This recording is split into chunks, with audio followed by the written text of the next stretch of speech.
wakazi wa mji wa Kipkelion katika kaunti ya Kericho wanaitaka serikali ya kaunti kuondoa mti unaoaminika kupandwa na wakoloni, wakidai kuwa umeleta mikosi na kuzorotesha maendeleo ya mji huo kwa miongo kadhaa. Kwa mujibu wa wakazi wa Kipkelion Magharibi, mti huo ulioko katikati ya mji umezungukwa na imani potovu, ikiwemo madai kwamba mbwa aliyezikwa karibu nao na mti huo na wakoloni waliokuwa wakiishi katika eneo hilo amechangia hata zaidi kwa mikosi, hali wanayosema imeathiri maendeleo ikiwemo biashara zao. Ripota wetu wa maeneo hayo Winnie Chepkemoi alikutana na wakazi na hii hapa taarifa yake.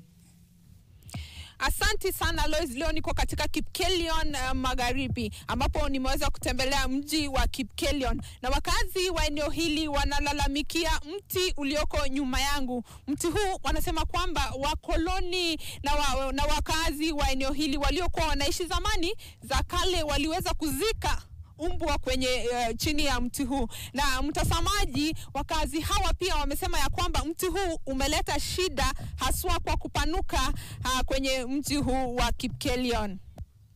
Hii miti vile unaiona hata kwake jua gani ikauki. Namba 2, hapa mapasta wamekuja kuomba mahali hapa. Paka hii mashimo unaona ni mapasta walipanda miti na miti yao ikukua. Miti yao ilikauka. Sasa tukisema hakuna laana, ni kitu gani nakausha hiyo miti?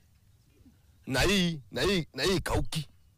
Lakini ya mapasta inakuja imemwagia mafuta hapa mpaka kuna mwogo wa maji, mpaka hiyo miti inatuzwa na maji lakini inakauka.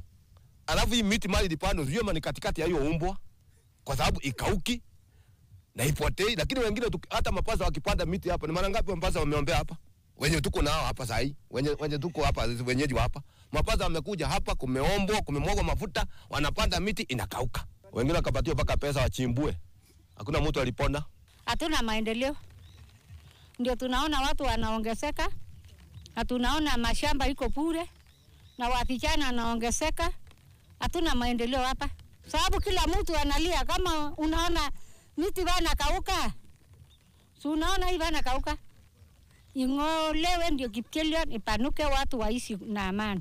Walianza wale mababu zetu huko, sijui Maraibon, sijui wakafanya vitu wapi hapa na wakaweka maagano hapa.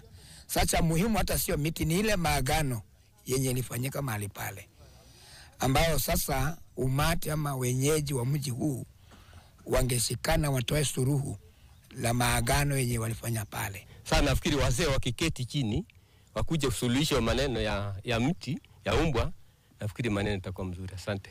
Wakazi hawa na wenyeji wa mji huu sasa wanaomba serikali ya kaunti kuweza kuingililia kati na kuona kwamba mti huu umeangushwa chini.